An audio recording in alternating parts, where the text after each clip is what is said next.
আচ্ছা, সূরাতুল ফাতিহা এটা আমরা আগেও পড়ছি, আমরা আবার একটু আজকে পড়ি সূরাতুল ফাতিহা। এরপরে সূরাতুল ইখলাসে চলে যাব। এই দুইটা সূরা আজকে মশক করব, যেহেতু সূরাতুল ইখলাস গতকালকে পড়াইছিলাম অর্থ সহকারে, মনে আছে না গত ক্লাসে?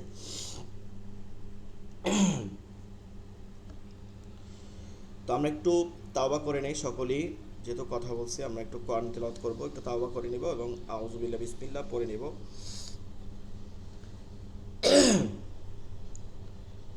أستغفر الله ربي من كل ذنب وأتوب إليه لا حول ولا قوة إلا بالله العلي العظيم.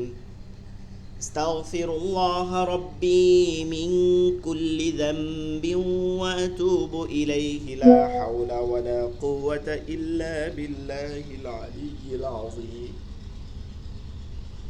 اللهم صل على محمد وعلى آل محمد كما صليت على إبراهيم وعلى آل إبراهيم إنك حميد مجيد. اللهم بارك على محمد وعلى آل محمد كما باركت على إبراهيم وعلى آل إبراهيم إنك حميد مجيد. أعوذ بالله من الشيطان الرجيم. بسم الله الرحمن الرحيم. سورة الفاتحة مكية. سورة الفاتحة مكية. بسم الله الرحمن الرحيم. الحمد لله رب العالمين. الحمد لله رب العالمين. الرحمن الرحيم. الرحمن الرحيم. مالك يوم الدين. مالك يوم الدين. إياك نعبد وإياك نستعين. اهدنا الصراط المستقيم. اهدنا الصراط المستقيم. صراط الذين أنعمت عليهم. صراط الذين أنعمت عليهم غير المغضوب عليهم ولا الضالين.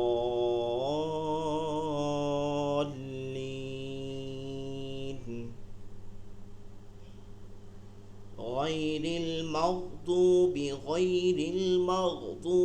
عليهم ولا الضالين.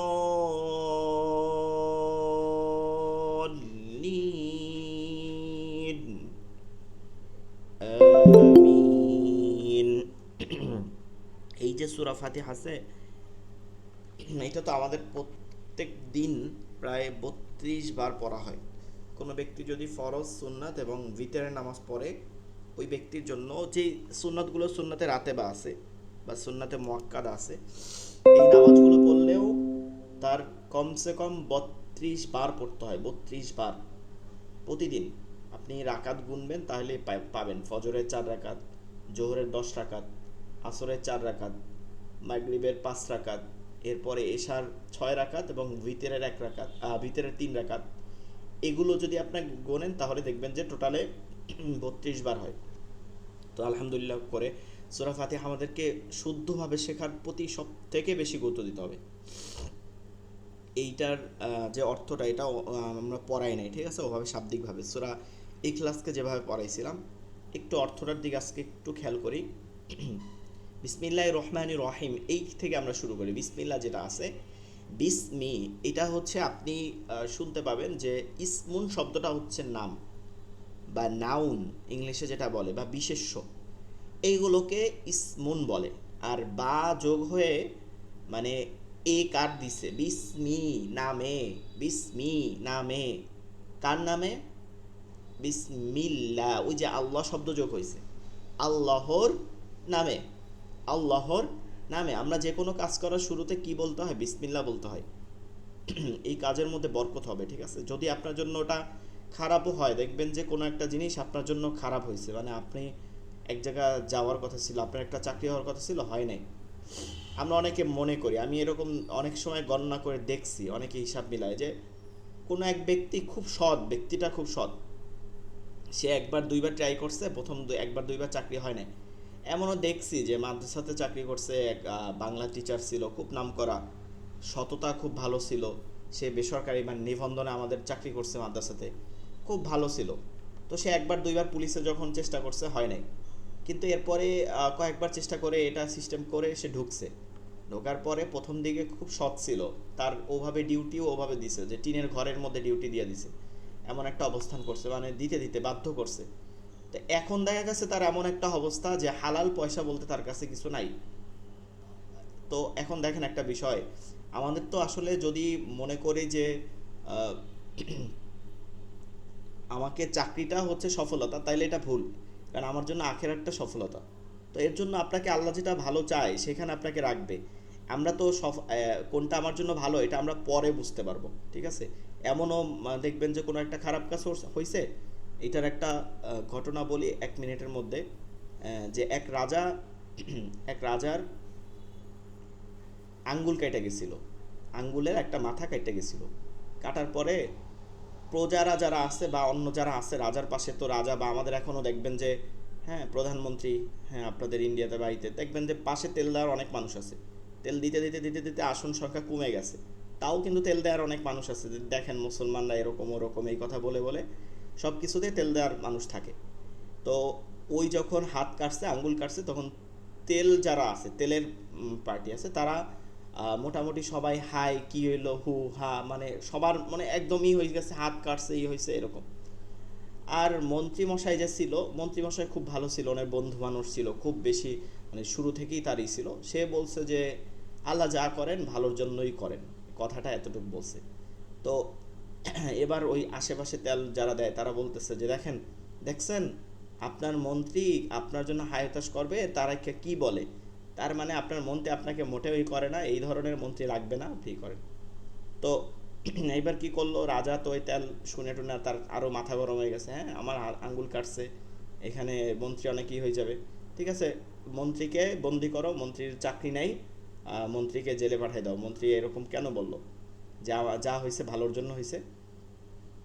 এরপরে দীর্ঘদিন পরে এই রাজা শিকার করতে গেছে, আগে শিকার করতে যাইতো সব ঈদে দেখবেন। তো শিকার করতে করতে ওই ঝড় বন্যায় পড়ে কি করলো যে ঝড়ের মধ্যে পড়ে ওই রাজা, তার যে সাথী ছিল, তার যে যারা সঙ্গী ছিল, তাদের রেখে চলে গেছে, মানে তাদের রেখে সে হারায় গেছে। আর যারা বন্যার মধ্যে পড়ছে তারা ফিরে আসছে, যে রাজারে না পাইয়া যে তারে পরে খুঁজবে আনে, তারা ফিরে আসছে, কারণ তাদের ওই পরিমাণে, যেই পরিমাণে তেল দেওয়ার যোগ্যতা আছে সেই পরিমাণে তাদের ওই রাজার প্রতি এই আনুগত্য নাই। এইটাই দেখবেন যে এর মধ্যে থাকে। তো তারা ফিরে আসছে, আসার পরে যখন ওই রাজাকে আবার ওরে এক জায়গায় আশ্রয় নিছে, সেখান থেকে আর এক রাজ্যের ওখান থেকে তাকে ধরে নিয়ে গেছে। তো যারা নিছে তারা আবার অন্য ধর্মের ছিল, তাদের একটা ছিল যে আহ, পূর্ণিমা চাঁদ বা এই সময় তারা বলি দিত, মানুষ বলি দিত। তো সব থেকে সুন্দর যারা আছে তাদেরকে নিয়ে বলি দিত, একজনকে বলি দিত। এই তো আপনারা দেখবেন যে রাজা বা রাজকন্যাদের কাহিনী শুনবেন, রাজকন্যার অনেক সুন্দরী ছিল এরকম শোনা যায়, রাজারাও সুন্দর ছিল এরকম, কারণ তাদের বাবা মাও ওভাবে আসলে ওভাবেই তৈরি করতে করতে আসে। তো ওই তাকে ফিটনেস, রাজাকে পুরা ফিটনেস দেখছে, যে জেলখানা এরকম একজন থাকতে আমরা বাইরে থেকে কেন মানুষ নিব, এরকম সুন্দর, এরকম গাট গাটে আছে শরীরের মধ্যে, যা বলে মাংস টাংস আছে, ফিটনেস, তো তাকেই তো বলি দেওয়া যায়। তো বলি দেওয়ার জন্য একদম পূর্ণিমা রাতে সবইটি করছে, সব হাজির করছে, পুরোহিত যারা আছে সবাই হাজির হয়েছে, হাজির হওয়ার পরে শোয়াইছে, মাথা হাই করছে। তো তখন যখন একদম বলি দিবে, তরবারি উঠাইছে, এটি উঠাইছে দিবে, তখন ওই সময় এই যে পুরোহিত ছিল সে একজন খেয়াল করছে যে তার একটা আঙ্গুল আছে, এই আঙ্গুলের মাথা একটু কাটা।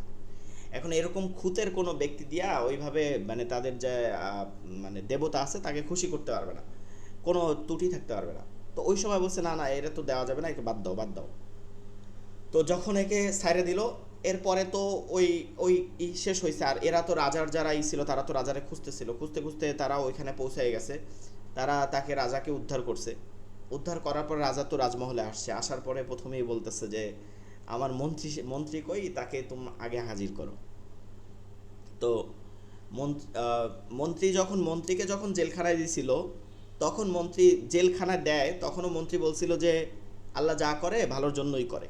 তখনও মন্ত্রীর মুখে এই কথা ছিল।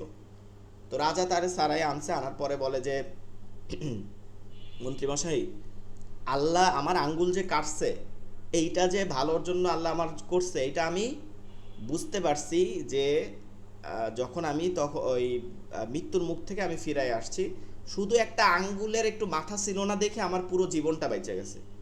তো আল্লাহ যে আমার কত ভালো চাইছে আমি তো এখন বুঝতেছি, যে তখন আর হাত আঙ্গুল না কাটলে আমি তো এটা বুঝলাম। কিন্তু একটা বিষয় এখনো ক্লিয়ার না, একটু ক্লিয়ার করলে ভালো হয় কি, আহ, তোমাকে যখন আমার এত বড় মন্ত্রিত্ব পদ দিয়া চাকরিচ্যুত করে তোমাকে আমি জেলখানায় পাঠাইলাম, তখনও তুমি বললা যে আল্লাহ যা করেন ভালোর জন্যই করেন। কিভাবে তুমি একজন মন্ত্রী দিয়া জেলখানায় কিভাবে ভালোর জন্য হইলো?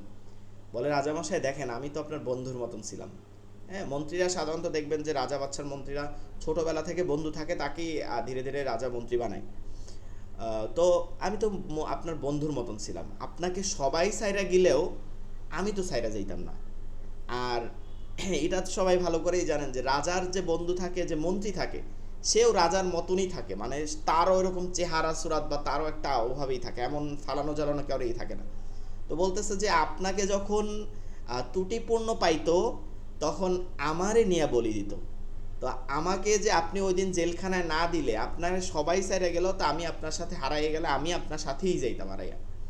তো তখন আপনাকে না দিলে আমাকে বলি দিত। তো আল্লাহ তাআলা আহ, বান্দার জন্য কোনটা ভালো চায় এটা আল্লাহ তাআলাই ভালো জানে।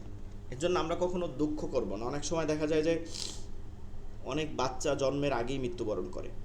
কেন চায় আল্লাহ মৃত্যুবরণ কেন দেয় এই বাচ্চার? কারণ হচ্ছে বাবা মারও মুক্তি হয়, বাবা মাও এমন গুনাহ করতে পারে, সেই গুনাহ থেকে এই বাচ্চারাই, বাবা মা যত বড়ই গুনাহ করুক, বাচ্চারা ওই দিন জান্নাতে আল্লাহর কাছে দাবি করবে যে আমরা তো বাবা মাকে পাই নাই, তাদের সব গুনাহ মাফ করে আমাদের বাবা মাকে দেন। তো এইভাবে করে করে আসলে প্রতিটা বিষয়ের জন্যই ভালো দিক রয়েছে। তো যাই হোক, আল্লাহর নামে বলাটা এটা আমাদের প্রত্যেক মুমিনের কাজ। শুরুতে যে কোনো সময় বিসমিল্লাহ বলাটাই কি উচিত। আমাদের কথার মাধ্যমে যেন অন্য ধর্মের মানুষরা যেন শিক্ষা পায় বিসমিল্লাহ বলা। যে কোনো ধরতে, যে কোনো কথা শোনার পরে, ভালো কথা শোনার পরে কি বলা? মাশা আল্লাহ, মাশাল্লাহ না, কি বলতে হবে সুন্দর করে? মাশা আল্লাহ। আমাদের মনে রাখতে হবে এগুলো সব কোরআনের আয়াত। ইনশা আল্লাহ, কোনো কাজের আপনার তো উদাহরণ আছে, আপনি উদাহরণ বেশি দূর থেকে চান কেন? কাজের আগে যদি আপনি ইনশা আল্লাহ না বলেন, তাহলে উদাহরণ হচ্ছে আল্লাহ রাসূল সাল্লাল্লাহু আলাইহি সাল্লামের কাছে আহ, কোরআনের আয়াত নাজিল হওয়া বন্ধ হয়ে গেছে। আল্লাহ রাসূল সাল্লাল্লাহু আলাইহি সাল্লামের কাছে জিজ্ঞাসা করছিল যে আপনি যে নবী, এই আপনার কাছে তিনটা প্রশ্ন করছিল যে আপনি এই এই প্রশ্নের উত্তর দেন। আল্লাহ রাসূল সাল্লাল্লাহু আলাইহি সাল্লাম বলছিলেন যে আমি আগামী দিন ইনশাআল্লাহ দিব। ও যে আগামী দিন দিব বলছে, সাথে ইনশাআল্লাহ বলে নাই। আল্লাহ তাআলার শিক্ষা এটা আছে, মুমিনদের জন্য শিক্ষা, এটা এমন কোনোই না, মুমিনদের শিক্ষা দেওয়ার জন্য। তো কোরআনের আয়াত আসা বন্ধ হয়ে গেছে, এরপর 15 দিনের পরে আবার নাজিল হয়েছে। তো কেন? ওই যে ইনশাআল্লাহ বলেন নাই কাজের আগে। তো এখন আমাদেরকে অবশ্যই কী বলতে হবে? ইনশা আল্লাহ, মাশা আল্লাহ, ভালো কিছু হইলে আলহামদুলিল্লাহ, যে কোনো কিছু, পানি খাওয়ার পরেও আলহামদুলিল্লাহ। কারণ এই 1 গ্লাস পানি খাইছে, আমাদের জীবনে আর পানি আমি নাও খাইতে পারি, পানির মূল্য এমনও হয়ে যেতে পারে, আমার জন্য পানি নিষিদ্ধ হয়ে যেতে পারে। আমাদের মাদ্রাসার প্রিন্সিপাল একজন ছিল, মানে উনি এখনও আছে, একজন বিখ্যাত ওয়াজিং। উনি একটা কথা বলতো আমাদের উস্তাদ, যে একজন আমেরিকান একজন এর কথা বলছে যে ডাক্তার এক রুগীকে বলছে যে আপনি এখন থেকে আর ঘুমাইতে পারবেন না, শুইতে পারবেন না। কেন? কারণ উনি শোয়ার পরে পেট থেকে অনেক খাবারগুলো সব উঠে আসে। এটা সত্য, মানে সত্য কাহিনী বলছে, উঠে আসে কেন? কারণ হচ্ছে আমাদের আল্লাহ তাআলা খাবারের পরে দেখেন আপনি পেটে ঢুকাচ্ছেন কিন্তু পেট থেকে কিন্তু উপরে উঠে আসতেছে না, পেট থেকে কিন্তু উপরে আপনি উঠতেছে না, কেন উঠতেছে না? এমন একটা সিস্টেম যে খাবার পাকস্থলী যাওয়ার পরে আর উপর দিকে আপনি ঝাঁকাইলেও আর আসে না। তো ওই ব্যক্তির ওইটা নষ্ট হয়ে যাওয়ার পরে আল্লাহ তাআলার কি, যে এখন আর উনি শুইতে পারবে না, ওনার বসে থাকতে হবে অল টাইম। তো আল্লাহ তাআলা এই একটা নেয়ামতেরও যদি শুকরিয়া করি, আমরা প্রতিদিন শুধু অক্সিজেন গ্রহণ করি 540 লিটার, এই অক্সিজেনের যদি মূল্যায়ন আমরা করি তাইলে আমাদের একদিনের মূল্যায়ন করলে, অক্সিজেন মূল্যায়ন করলে সারা জীবন বিক্রি করে আল্লাহর কাছে তারপর আমরা আদায় করতে পারবো না। যাই হোক, আমরা শুরুতে কি বলবো? বিসমিল্লাহ বলবো যে কোনো কাজের শুরুতে। বিসমি শব্দটার অর্থ আবার বললাম, ইসমুন থেকে বিসমি, বি অর্থ এখানে নামে, বা বি অর্থ মধ্যে বোঝায়। তো বিসমি নামে, বিসমিল্লাহ আল্লাহর নামে, বা এ বোঝায়, বিসমিতে দুইটাই বোঝায়, মধ্যে বোঝায়, মিন থেকেও মধ্যে বোঝায়। বিসমিল্লাহ আল্লাহর নামে। এখন আল্লাহর নামে তিনি কে? আর রহমান করুণাময়, পরম করুণাময়, আর রহিম অসীম দয়ালু। দুইটা শব্দই প্রায় একই, তবে দুইটাই প্রশংসার উচ্চ মর্যাদা প্রশংসা করে। একটা জিনিস আমাদের খেয়াল করতে হবে, সামনে কোরবানি আসতেছে। আমরা অনেকেই কোরবানি দেওয়ার সময় বা পশু জবাই করার সময় কি করি? বিসমিল্লাহির রহমানির রহিম, এরকম অনেক শব্দ, পুরো শব্দটা বলি। মনে রাখতে হবে পশু জবাই করার সময় এই সময় শুধু বিসমিল্লাহ আল্লাহু আকবার এটা বলতে হবে, কিন্তু বিসমিল্লাহ রহমান রহিম, আল্লাহ অতি দয়ালু, আল্লাহর নামে শুরু করতেছে, আল্লাহ অতি দয়ালু এবং অসীম দয়ালু, এই কথা বলে, করুণাময় অসীম দয়ালু এই কথা বলে কোনো পশু কোরবানি করা জায়েজ নাই। ঠিক আছে? আল্লাহ তাআলার এই রহমতের ঘোষণা দিয়ে আপনি জায়েজ মানে কখনো জবাই করতে পারবেন না। এর জন্য আমাদেরকে মনে রাখতে হবে বিসমিল্লাহ আল্লাহু আকবার, যে কোনো পশু জবাই এতটুকু, বিসমিল্লাহ আল্লাহু আকবার, আল্লাহর নামে শুরু করতেছে, আল্লাহ মহান। তো বিসমিল্লাহ রহমান রহিম, পরম করুণাময় অতি দয়ালু আল্লাহর নামে। আলহামদু, আলহামদু, আচ্ছা আলহামদু সকল প্রশংসা, আলহামদু শব্দ অর্থ কি? প্রশংসা, সকল প্রশংসা। লিল্লাহ, লাম, লামে জের দিয়া এখানে লিল্লাহ জন্য হয়ে গেছে, লিল্লাহ আল্লাহর জন্য। রব্বি যিনি রব, যিনি কি আমাদের রব। আল আলামিন, আলামিন হচ্ছে সমস্ত জগৎ, 14টা জগৎ আছে, আসমানের উপরে আছে, নিচে আছে, যে 7 জগৎ, এই সকল জগতের মালিক তিনি। শুধু আমাদের মালিক না, জিনের মালিক, এমন এমন জগৎ আছে যা আমরা এখনো খুঁজে পাই নাই, সেই সকল জগতেরও মালিক। সমস্ত প্রশংসা আল্লাহর জন্য, যিনি সৃষ্টিকুলের রব বা সমস্ত জগতের মালিক। আর রহমানির রহিম, আর রহমানির রহিম, পরবর্তী আয়াত যেটা আছে, অশেষ করুণাময় এবং পরম দয়ালু, এই কথাটাই বলতেছে, পরম দয়ালু এবং পরম করুণাময়, অতি দয়ালু। মালিকি, মালিক, মালিক শব্দের অর্থ হচ্ছে অধিপতি। আমরা বলি না মালিক, মালিক যেটা বলি যে মালিক, মালিক তো বাংলায় আমরা বলি মালিক না, মালিক ওইটা আরবি থেকে আসছে। মালিক মানে অধিপতি, বা কি বলে, মানে যিনি যিনি এটার এই থাকে সে মালিক। ইয়াউম শব্দের অর্থ হচ্ছে দিন, ঠিক আছে? ইয়ামুন শব্দের অর্থ দিন, দিন মানে দিবস, দিন, ডে।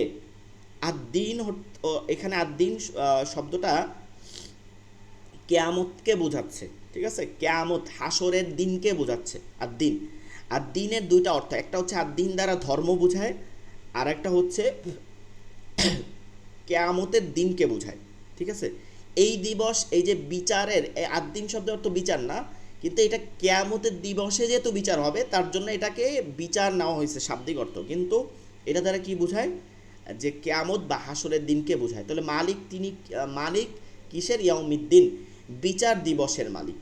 সেই বিচার দিবস কবে? হাসরের দিন। ইয়াকা, ইয়াকা, আচ্ছা ইয়াকা, ইয়াকা আপনারই শুধু, ঠিক আছে? আপনারই শুধু, এই কা শব্দ দ্বারা এটা হচ্ছে আপনার প্রোনাউন বলতেছে, মানে কা, আপনারই শুধু, ইয়াকা আপনারই শুধু। না বুধু, না বুধু হচ্ছে নুন দ্বারা আমরা এবাদত করতেছি, ঠিক আছে? না বুধু, না বুধু আমরা এবাদত করি।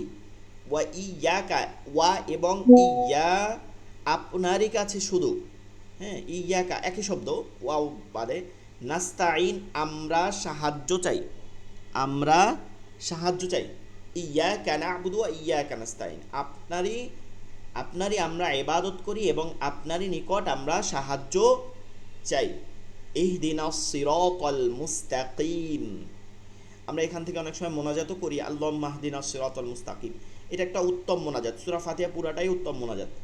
ইহদিনাস সিরাতাল মুস্তাকিম, ইহদিনা না দ্বারা বোঝাচ্ছে যে আমাদেরকে, ঠিক আছে, আমাদেরকে, ইহদি দেখান, আমাদেরকে দেখান বা হিদায়াত দান করেন, আসিরত পথ, এই পথ হচ্ছে চলার পথ না, এই পথ হচ্ছে যেই পথে মানে আমরা হাঁটতে পারি না কিন্তু চলি, মানে আমাদের রূপ যেতে যায়, আল মুস্তাকিম সরল সঠিক, যেই পথটা হচ্ছে সরল সেই পথটা আমাদেরকে দেখান, আমাদেরকে সরল পথ দেখান বা পথের হিদায়াত দিন, যেটা আপনি বলেন। সিরাতা এই পথটা কি, কোন পথ, সিরাতা আল্লাযিনা, আল্লাযিনা যাদেরকে, যাদেরকে আনআমতা আপনি অনুগ্রহ দান করছেন, নিয়ামত থেকে আমরা নিয়ামত বলি না, ওইটাই আনআমতা, যাদেরকে আপনি দান করছিলেন নিয়ামত, আলাইহিম তাদের উপর, এবং সিরাতাল্লাযিনা আনআমতা আলাইহিম যাদের উপর আপনি কি করছিলেন, নিয়ামত দান করছিলেন, তাদের পথে চলান। গয়র, আমরা যে মনে আছে কিনা ওই যে কি হরফ পড়ছিলাম, মানে ওই যে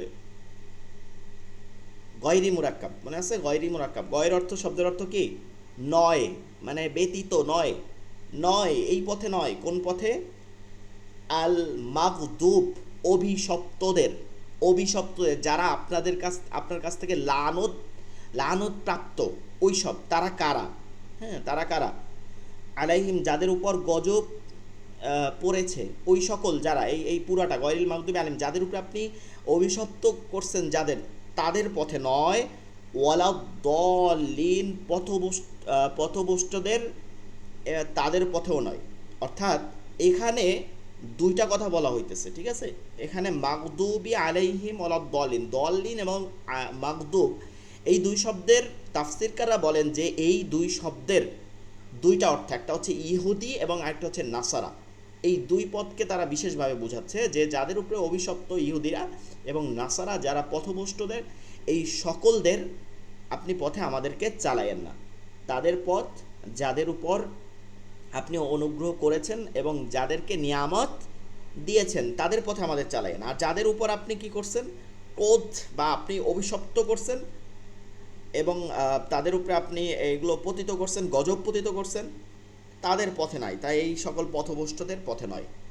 এই হচ্ছে সূরা ফাতিহার পরিপূর্ণ শাব্দিকভাবে অর্থ। আমরা যদি এই দিকে খেয়াল করে করে নামাজ পড়ি, ইনশাআল্লাহ খুজু সহকারে আমরা নামাজ পড়তে পারবো, তাই না? আমরা একটু সময় নিচ্ছি অর্থের জন্য, তারপরও একটু এটা আমাদের গুরুত্বপূর্ণ।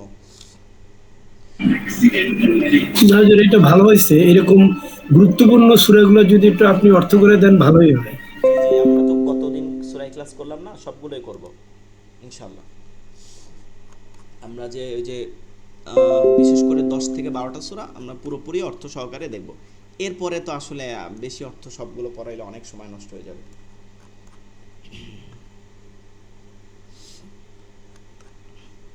আরেকটা বিষয় আপনাদের বলি, আমরা সূরা ইখলাসে যাইতে যেতে, সেটা হচ্ছে যে আপনাদেরকে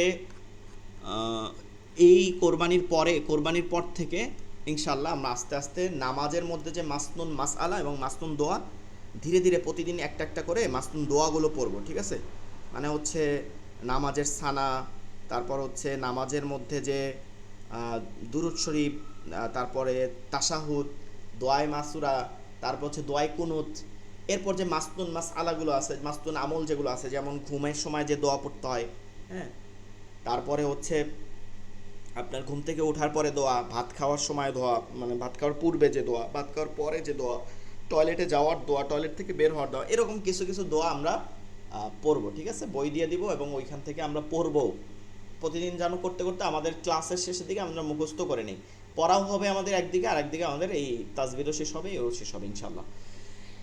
সূরাতুল ইখলাস মাক্কিয়াহ, আচ্ছা তো সূরাতুল ইখলাস মাক্কিয়াহ, আচ্ছা ক্লাসে জয়েন হতে পারতেছে না, সবাই তো জয়েন হতে পারতেছে। যে মেসেজ দিচ্ছে জয়েন করতে পারছে না, এর মধ্যে নেটের সমস্যা কোনো? জি জি, এটা নেটের সমস্যা, তার এটা তো আমাদের না আসলে। এখান তো সবাই জয়েন হয়েছেন না, নেটের সমস্যা হলে তো। এই যে ওনে মানে ওয়েটিংয়ে আছে, আমার তো নেট আছে ফুল, ওনে এই যে জয়েন হইতে পারতেছে না। ওটার উচিত এখান থেকে বের হয়ে আপনি একটু লিভ নিয়ে তারপরে আবার চেষ্টা করেন।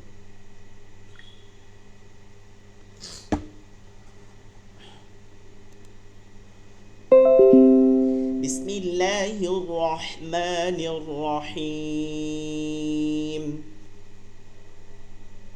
قل هو الله أحد الله الصمد الله الصمد لم يلد ولم يولد لم يلد ولم يولد ولم يكن له كفوا أحد। আচ্ছা, একটা বিষয় যেটা যে আমরা তাসবিদের ব্যাখ্যা দিতেছি না, এরকম একটা এই মনে হতে পারে যে তাসবিদটা তাহলে কিভাবে পড়বো। আমরা কিন্তু এইটা এমনি মুখস্থর জন্য পড়তেছি, শেষের দিকে গিয়ে আবার সূরাগুলো তাসবিদ সহকারে প্রতিটা তাসবিদ ভেঙে ভেঙে পড়াবো ইনশাআল্লাহ। লেকচার নাম্বার 8 ছিল, 8।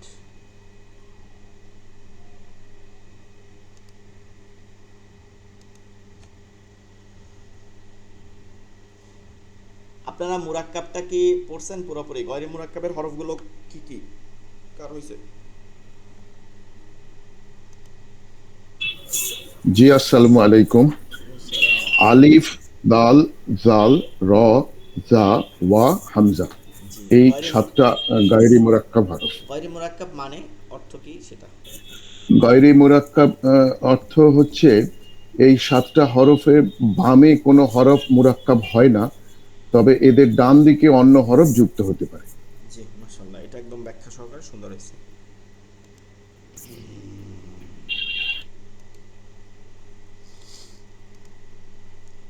আচ্ছা, তারপরে আর কারো হইছে? মুরাক্কাবের হরফ কয়টি অন্য কেউ বলেন? গাউসুল আলম ভাই ভালো পড়ে, কিন্তু অন্যরা তো খুব কমই করে। রবিউল ইসলাম ভাই। জি, জি। মুরাক্কাবের হরফ 7টি। মুরাক্কাবের হরফ? গায়রিল মুরাক্কাবের হরফ। জি জি, মুরাক্কাবের হরফ 22টি। হ্যাঁ, মুরাক্কাবের হরফ 22টি। জি জি। কয়টি মুরাক্কাবের হরফ? 7টি। কি কি? আলিফ,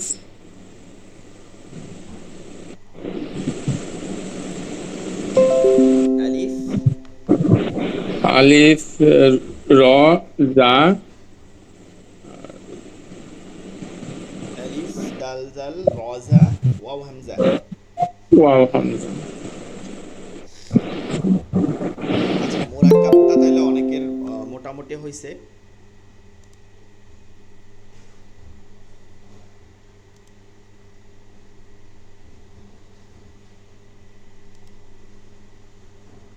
কি কারণে উনি জয়েন হইতে পারতেছে না?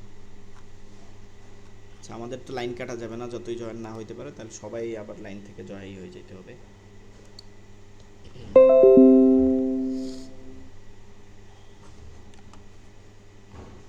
আচ্ছা, আমরা পরবর্তী লেকচার শিট নাম্বার 10, আমাদের লেখার যে পদ্ধতিটা ছিল এটা আপনারা একটু লেখার চেষ্টা করবেন, লেখলে আপনাদের জন্যই ভালো হবে।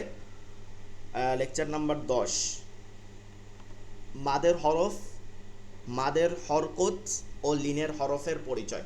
মাদ আরবি শব্দ আল মাদ্দুন, আরবি শব্দ আমরা এখানে দেখতে পাইতেছি উপরে আল মাদ্দুন। আল মাদ আরবি শব্দ। আমরা কখনোই, অনেকে আগে পড়ে থাকতে পারেন মদ বলে থাকেন, মদ বলবেন না, ঠিক আছে? মদ বলাটা আমাদের জন্য সহি না। এটা যেহেতু এক বাংলা ভাষা, এটার একটা অর্থ আছে, অন্য অন্য বিকৃত অর্থ আছে, এজন্য আমরা মদ কখনো বলবো না, এটা আরবিতে উচ্চারণ করে বলবো আল মাদ, মাদ, মাদ। তো আল মাদ্দুন, মাদ্দুন শব্দের অর্থ হচ্ছে টানা বা দীর্ঘ করা। মাদ্দুন শব্দের অর্থ হচ্ছে টানা বা দীর্ঘ করা, অর্থাৎ মাদের একদম উদাহরণ হচ্ছে আপনারা ওই যে গানের মধ্যে শোনেন বা গজলের মধ্যে শোনেন, একটা শব্দকে দীর্ঘ করে করে বলতেছে, ঠিক আছে? যেমন ওই যে প্রথম যে 7টা সুরের পড়ানো হয় তখন বলে যে সা রে, এই যে টান দিতেছে, ঠিক আছে? এই যে হা করে বা আমরা একটা মানুষকে জোরে ডাকি, এখান থেকে অনেক দূরে একটা কাউকে ডাকতেছি, তখনও কিন্তু আমরা কি করি, ওই যে ডাকার সময় আহ, একটু জোরে বলতে হয় এবং দীর্ঘ সময় নিয়ে বলতে হয়। এইটা কি কি বলে? মাদ বলে। এই বিষয়টা কি মাদ বলে।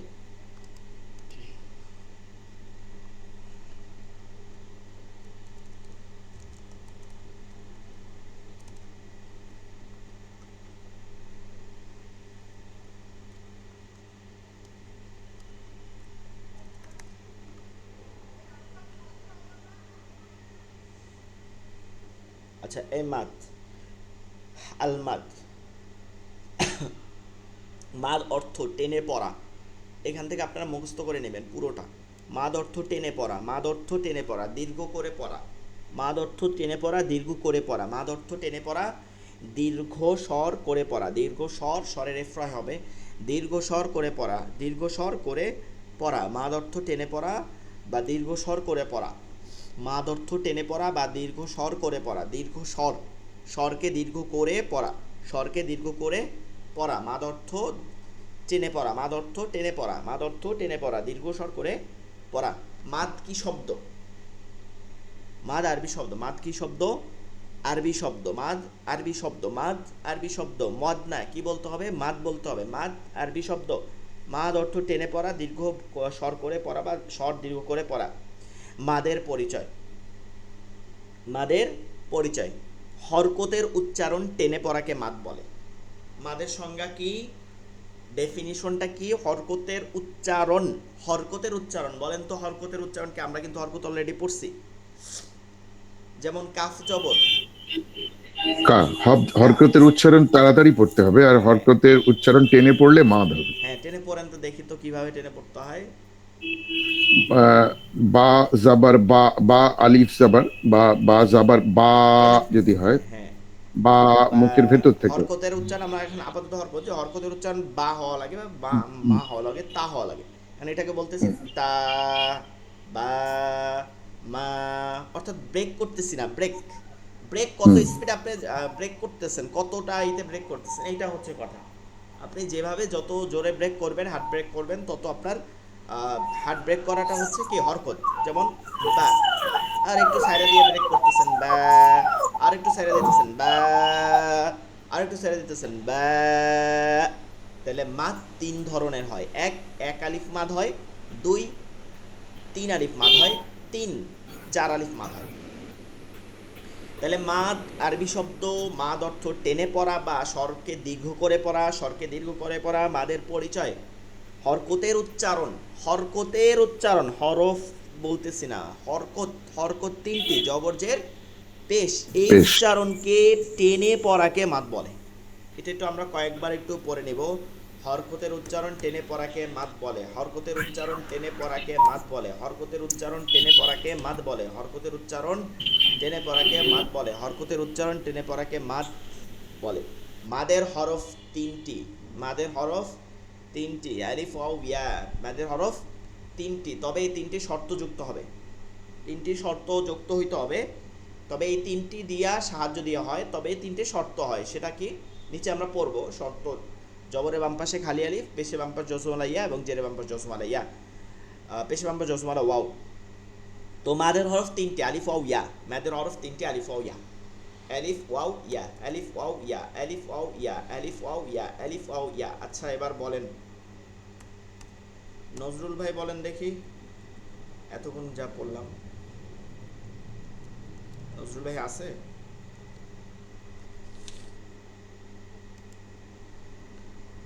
আচ্ছা, নজরুল ভাই আছেন কিন্তু কথা বলতেছে না। নজরুল ইসলাম ভাই, কাজী নজরুল ইসলাম ভাই।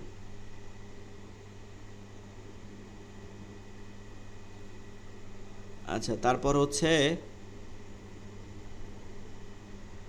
আবুল হোসেন ভাই। মাদ অর্থ টেনে পড়া বা স্বরকে দীর্ঘ করে পড়া। মাদের হরফ হরকতের উচ্চারণকে টেনে পড়া, হরকতের উচ্চারণকে টেনে পড়া। পড়াকে মাদের হরফ, হ্যাঁ, মাদের হরফ তিনটি, আলিফ ওয়াও ইয়া। আচ্ছা, মাদের হরফ তাহলে তিনটি, মাদের হরফ তিনটি, আলিফ মাদের ওয়াও হরফ ইয়া। তিনটি, আলিফ ওয়াও ইয়া। ইয়া, মাদের হরফ তিনটি, আলিফ ওয়াও ইয়া, মাদের হরফ তিনটি, আলিফ ওয়াও ইয়া, তিনটি, মাদের হরফ মাদের হরফ তিনটি, তিনটি। আমরা তিনটি। এখানে আবার দেখতেছি আল হুরুফুল মাদ্দুন বা মেদের হরফ সমূহ, মাদের হরফ সমূহ, কারণ তিনটা হরফ, মাদের হরফ তিনটি, আলিফ ওয়াও ইয়া। এইবার শর্তযুক্ত যেটা বলছিলাম, জবরের পরে খালি আলিফ, জবরের পরে, এখানে পরের জায়গায় আপনি চাইলে বামে ব্যবহার করতে পারেন, যার যেরকম মুখস্থ হয়। জবরের বাম পাশে খালি আলিফ, বা জবরের বামে খালি আলিফ, বা জবরের পরে খালি আলিফ, সবগুলোর অর্থ এক। আমরা যদি এখানে দেখি, জবরটা দেখেন, আপনি হাত দিয়ে দেখেন, হাতের এই হরফ দুইটা, একটা বা একটা খালি আলিফ। বায়ের উপরে জবরটা আছে, আছে কোথায়? বায়ের উপরে। তো বাটা আছে কোথায়? ডান দিকে। আর বাম দিকে আছে কি? খালি আলিফ। তো জবরটা আছে কোথায়? ডান দিকে। বাম দিকে কি আছে? খালি আলিফ।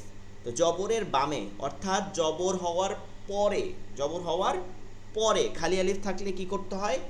এক আলিফ টেনে পড়তে হয়, এক আলিফ টেনে পড়তে হয়। যেমন বা খালি আলিফ, এখানে কিন্তু বা খালি আলিফ বলতে হবে, বা খালি আলিফ। এখন আমরা পড়ার সময় সব কিছুই পড়বো, বলার সময় বলবো না। যেমন ধরেন কোনো একজন উস্তাদ বা পড়াচ্ছে, কোনো একজন উস্তাদ বা কোনো একজন শায়েখ হুজুর বলতেছে যে বা আলিফ জবর বা, তা আলিফ জবর তা। এখন এই কথাটা আপনি শুনলে মনে হইতেছে ব্যাপার কি, আলিফ বললো কেন? আলিফ তো হবে না, খালি আলিফ বলতে হবে, তাইলে তো সে ভুল করলো। না, সে কিন্তু ভুল করে নাই, সে কিন্তু ভুল করে নাই। কেন ভুল করে নাই একটু কেউ কি বলতে পারবেন? আমি পড়াইছি এই বিষয়টা, কারো মনে আছে কিনা? কেন সে আলিফ বলল?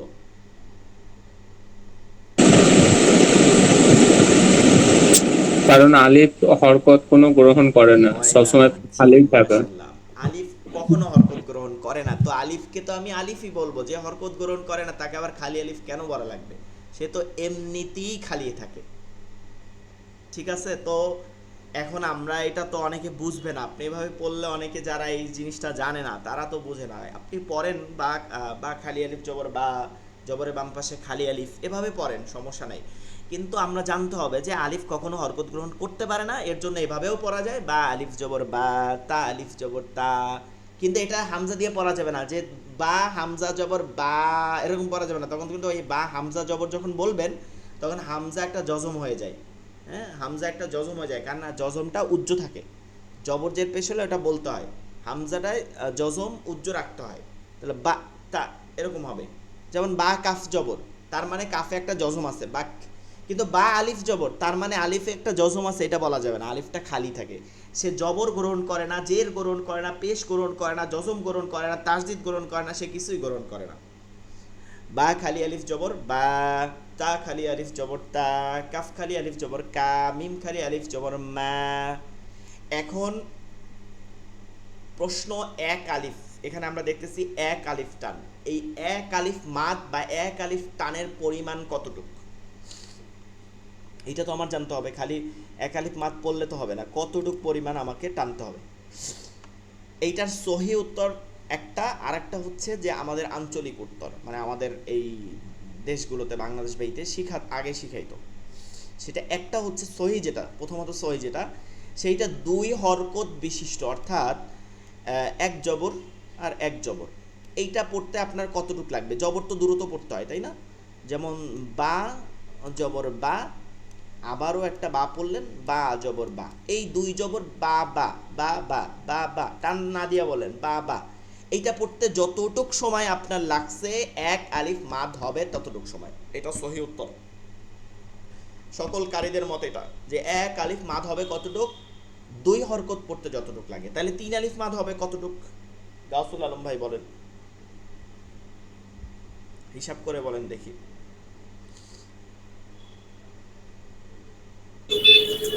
এক আলিফ হচ্ছে দুই হরকত, হ্যাঁ, তাহলে তিন আলিফ মাদ আপনি হলে তিন আলিফ হচ্ছে তাহলে হিসেব মতো 6 হরকত হচ্ছে। জি মাশাআল্লাহ, 6 হরকত হবে। 4 আলিফ তাইলে কয় হরকত হবে? 8 হরকত 4 হবে। আলিফ তালে 8 হরকত 8 হচ্ছে। হরকত হবে। এটা জি। অনেক সময় লাগবে এমন না কিন্তু, মনে হইতেছে এমন না কিন্তু। হ্যাঁ, 6টা হরকত পড়তে বেশি সময় লাগে না। ধরেন আঙ্গুলের কর্ড ধরেন, কর্ড ধরে দেখেন, বা বা বা বা বা বা বা।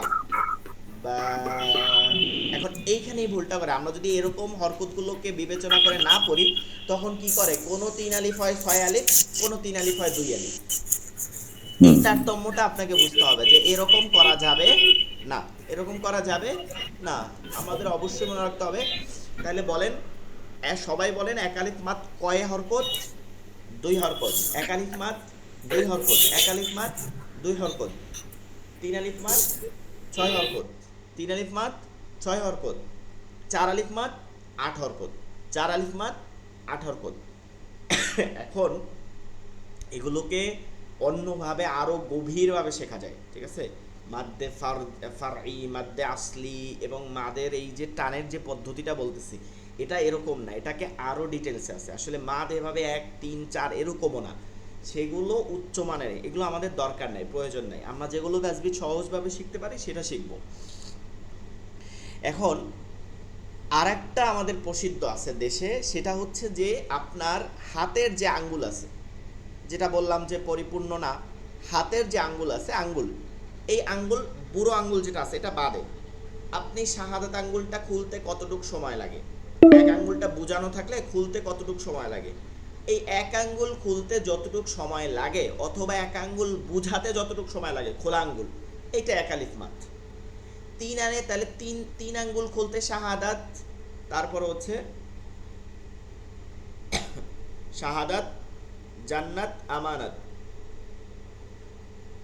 আচ্ছা, শাহাদাত, শাহাদাত, তারপরে পরের আঙ্গুলটা, তারপর হচ্ছে আমানাত যেটা আছে, এই 3টা আঙ্গুল, এই 3টা আঙ্গুল খুলতে যতটুকু সময় লাগে, এক এক এক করে, একবারে 3টা না, হ্যাঁ, 3টা আঙ্গুল খুলতে যতটুকু সময় লাগে, এটা 3 আলিফ মাদ।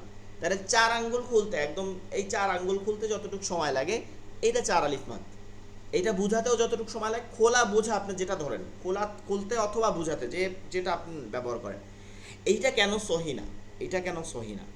ধরেন একটা মানুষ, আমাদের ওস্তাদ এরকম বলতো যে একটা মানুষ, ধরেন আমি আমার কথাই বলি, আমার হাঁটার স্পিডটা খুব বেশি, মানে আমি দ্রুত হাঁটি, ঠিক আছে? এরকম আমার হাঁটার পরিমাণটা খুব জোরে হাঁটি, মানে খুব দ্রুত হাঁটে যেতে পারি। তো দেখা যায় যে একজন অন্য পুরুষদের মধ্যেও একটু স্লো হাঁটে, কেউ একটু মাঝারি হাঁটে, কেউ দ্রুত হাঁটে, কারো হাঁটার পরিমাণে একদমই স্লো। তো এই যে পরিমাণ, আবার দেখা যায় মহিলাদের যে হাঁটার পরিমাণ তারা আরও স্লো, পুরুষদের যে কম হাঁটে স্লো, তার থেকেও দেখা যায় মহিলাদের হাঁটার পরিমাণ আরও স্লো হয়। তো এই যে পৃথকটা হইতেছে, ঠিক এই একই পদ্ধতিতে আপনার আঙ্গুল খুলতেও আপনার মধ্যে তফাৎ থাকবে। কেউ আঙ্গুল খুলবে ঠাস করে, কেউ আঙ্গুল খুলবে ধীরে ধীরে, কেউ আঙ্গুল খুলতে, এক আঙ্গুল খুলতে লাগাবে তিন আলিফ পরিমাণে। এইটা সহি শুদ্ধ কেন না এটা বুঝতে পারছেন মনে হয়, এইটার কারণে। কিন্তু হরকতের উচ্চারণ যে দ্রুত পড়তে হয়, এইটা 2 হরকত পড়তে কি 5 আলিফ সময় নিয়ে পড়তে পারবে? ওটা একই পড়তে হবে, যে পড়ুক সবার জন্য একই রকম। এর জন্য আমরা হরকত দিয়েই পড়ব। আশা করি বুঝতে পারছেন। তো এক আলিফ মাদ, আর এক আলিফ যে যে কথাটা বলা হয়, এটা একটা পারিভাষিক শব্দ, আর কিছু না, এটা একটা বুঝায়, আর কিছু না, পরিমাণ হচ্ছে এটা। এরপরে পেশের পরে বা বাম পাশে, যেটা বলি পেশের পরে বা বাম পাশে, পেশের পরে বা বাম পাশে, পেশের পরে বা বাম পাশে, পেশের পরে বা বাম পাশে জজমালা ওয়াও। মনে রাখতে হবে আলিফের ক্ষেত্রে খালি আলিফ আসে, আর অন্যগুলো জজমালা, জজম হয়। পেশ, এই যে পেশ, তার বাম পাশে ওয়াও আছে বা পরে ওয়াও আছে, তার উপরে জজম হইতে হবে। খালি ওয়াও ইয়ার কোনো মূল্য নাই, ঠিক আছে? খালি ওয়াও ইয়ার কোনো মূল্য নাই। আলিফেরও খালি আলিফের মূল্য থাকে না। কখন থাকে না? যখন ধরেন জবর না হইয়া তার আগে জের আছে অথবা পেশ আছে, তখন ওই আলিফের কি নাই, মূল্য নাই, কারণ ও তো তখন কোনো কাজে আসে না। এটা কি আসে না? হ্যাঁ, এটা আসে। এটাকে হরুফু জাইদা বলে, হরুফে জাইদা বলে। জাইদা, অতিরিক্ত হরফ। কোরআনের মধ্যে হাজার হাজার অতিরিক্ত হরফ আছে, যেগুলো লেখার সময় লিখতে হয় শব্দের গতভাবে মাসদারের হিসাবে, কিন্তু পড়ার সময় উচ্চারণ করতে হয় না। কে যেন জিজ্ঞাসা করছিলেন সূরাতুল ইখলাসের মধ্যে, মনে আছে কিনা, গত ক্লাসে মনে হয়, কুল হুয়াল্লাহু আহাদ, এই যে ওই যে আল্লাহর আলিফটা উচ্চারণ এই কারণে হয় নাই, কারণ এটা পৃথক পৃথক শব্দ লিখলে কুল হুয়া আল্লাহু তখন আপনার পড়তে হবে, কিন্তু যখন আপনি শব্দের সাথে মিলাই মিলাই পড়বেন, জমিরের সাথে এই এম কে মিলাই আপনি পড়বেন, তখন হু আল্লাহ, তখন আলিফটা হয়ে যাবে, উচ্চ হয়ে যাবে। এন্ড আপনি বলতে পারেন জবরের বাম পাশে তো হুজুর খালি আলিফ আছে, এটা তো কুল হু আল্লাহর কাছে খালি আলিফ, কিন্তু আমরা সামনে পড়বো, আসতেছে ধীরে ধীরে আসতেছে তাসদিদ এবং জজম। তাসদিদ জজম থাকলে তার আগের হরকতকে সে নিয়ে আসে, তার আগের হরকত যেখানে থাকুক সে টেনে নিয়ে আসবে, এর মধ্যে যত ধরনের হরফ থাকবে সব বাদ হয়ে যাবে। এই যে খালি আলিফটা থাকছে এটা বাদ হয়ে গেছে, এই কারণে বাদ হয়ে গেছে। তো জবরের বাম পাশে খালি আলিফ ব্যবহৃত হয়, অন্য জের ও পেশের বাম পাশে খালি আলিফ ব্যবহৃত হয় না, ওটা হরফে জায়গা। আর ইয়ার ওয়াও এগুলো এই অন্য সকল হরফ খালি থাকলে ওটা পড়া যায় না যে কোনো অবস্থানে। তো পেশের বাম পাশ জজমালা ওয়াও, পেশের বাম পাশ জজমালা ওয়াও, বা ওয়াও পেশ বু, তা ওয়াও পেশ তু, তা ওয়াও কাফ ওয়াও পেশ জি, কাফ ওয়াও পেশ। জি, যজম মানে কি যে? ও আচ্ছা, জজম। আমরা এই ক্লাসটা, আচ্ছা এটাতে মাদের আমরা এর পরবর্তী পড়ায় আমাদের জন্য জজম আছে, জজমের ক্লাস আছে। আমরা জজমের জন্য এগুলো এভাবে সাজানো, তো জজমকে আমরা সহজভাবে একটু আপনাকে এখন বলে দিতেছি, যেহেতু এটার আলাদাভাবে ক্লাসও আছে জজমের। জজম কোনো একটা হরফের উপরে কয়েক ধরনের হয়ে থাকে। একটা হচ্ছে যে সব থেকে আমাদের দেশে যেটা প্রচলিত মাছের কাটার মতন, এরকম, হ্যাঁ মাছের কাটার মতন। আর একটা হচ্ছে যে কমার মতন, ঠিক আছে, কমায়ের মতন, এরকম কমার মতন। আরেকটা হচ্ছে আধুনিক ছাপা, সেটা হচ্ছে গোল, যেটা আপনারা এখন পর্যন্ত পান নাই, এটা মদিনায় চলে, মক্কা মদিনায় বা আরবরা পরে গোল। এই ধরনগুলোকে জজম বলে, ঠিক আছে, জজম বলে। এই যে জজম যেটা আছে, এইটা যে হরফের উপরে থাকে সেটা আপনাকে যদি সহজভাবে বলি, যেমন ধরেন স্বরে আম ও আম, স্বরে আম ও আম, এই যে মটাকে ধরলাম, আম আম মটাকে ধরছি, কিন্তু আম, এই ম ধরার জন্য কোনো কিছু দরকার হয় না, কিন্তু এইটাকে যদি আমরা আরবিতে বলি সরাসরি, অর্থ হোক না হোক সেটার বিষয় না, এটাকে যদি আরবিতে লিখতে যাই তাহলে আমে প্রথমত জবর দেওয়া লাগবে আলিফে, এবার মিমে যতক্ষণ পর্যন্ত আপনি এই জজম না আনবেন ততক্ষণ পর্যন্ত আপনি মিমকে ধরতে পারবেন না। এভাবে যেভাবে ম ধরছি, যেমন আম, এইবার ধরতে পারবো আম। তাহলে বুঝতে পারলাম যে বাংলায় বা ইংলিশে অল, এ এল এল, অল রাইট, এ এল, এই যে এ এল ধরলাম কিছু লাগে না, কিন্তু মিমের ক্ষেত্রে এরকম কোনো হরফকে ধরতে হইলে একটা জজমের প্রয়োজন হবে। বুঝতে পারছেন? তারপরে ডিটেলসে আরো, আচ্ছা আমরা তারপরে যে না বুঝতে পারলে বলবেন অবশ্যই। তারপর হচ্ছে বা ওয়াও পেশ বু, বা ওয়াও পেশ বু, তা ওয়াও পেশ তু, সা ওয়াও পেশ সু, কাফ ওয়াও পেশ কু, মিম ওয়াও পেশ মু, ঠিক আছে। এর পরেরটা হচ্ছে জেরের বাম পাশে জজমালা ইয়া, জেরের বাম পাশে জজমালা ইয়া, বা পরে, বাম পাশে বা পরে, জেরের বাম পাশে বা পরে জজমালা ইয়া, জেরের বাম পাশে বা পরে জজমালা ইয়া, বা ইয়াজের বি, তা ইয়াজের তি, কাফিয়াজের কি, মি ইয়াজের মি। শেষের গিয়া দেখেন মাদের হরফ হইলে, এইটা এই যে আপনারা এতক্ষণ পড়ছেন এটার একটা সংজ্ঞা। মাদের হরফ হইলে, মাদের হরফগুলো কি কি? জবরের বাম পাশে খালি আলিফ, শুধু আলিফ ও ইয়া বললে হবে না, কিন্তু শর্ত সাপেক্ষে সেটা নিয়া, জবরের বাম পাশে বা পরে খালি আলিফ, পেশের বাম পাশে বা পরে জজমালা ওয়াও, জেরের বাম পাশে বা পরে জজমালা ইয়া, এগুলোকে মাদের হরফ বলে। মাদের হরফ হইলে, নিচে যেটা দেখেন বাংলায় লেখা আছে, মাদের হরফ হইলে তার ডান দিকের হরকতকে, কোনগুলো? ওই যে জবর, পেশ ও জের, তার ডান দিকের হরকতকে এক আলিফ টানিয়া পড়িতে হয়। এটা মুখস্থ করে নেবেন কয়েকবার। মাদের হরফ হইলে তার ডান দিকের হরকতকে এক আলিফ টানিয়া পড়তে হয়। মাদের হরফ হইলে তার ডান দিকের হরকতকে এক আলিফ টানিয়া পড়তে হয়। মাদের হরফ হইলে তার ডান দিকের হরকতকে এক আলিফ টানিয়া পড়তে হয়। মাদের হরফ হইলে তার ডান দিকের হরকতকে এক আলিফ টানিয়া পড়িতে হয়। আমাদের আজকের ক্লাস এই পর্যন্তই থাকবে। আপনাদের পড়া দিয়ে দিতেছি, আপনারা এটা পড়বেন, ঠিক আছে? এগুলো পড়াই দিব না, এই যে জবরের পুরো প্র্যাকটিসটা করবেন, আমাকে পড়া শোনাবেন ইনশাল্লাহ। পড়া আগামী ক্লাসে শোনাবেন।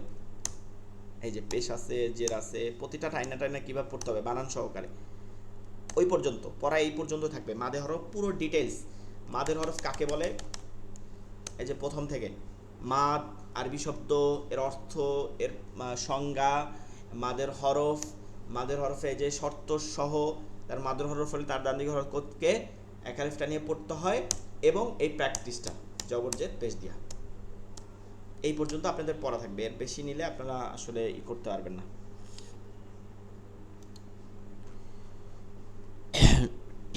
ঠিক আছে, আপনারা সকল ক্লাস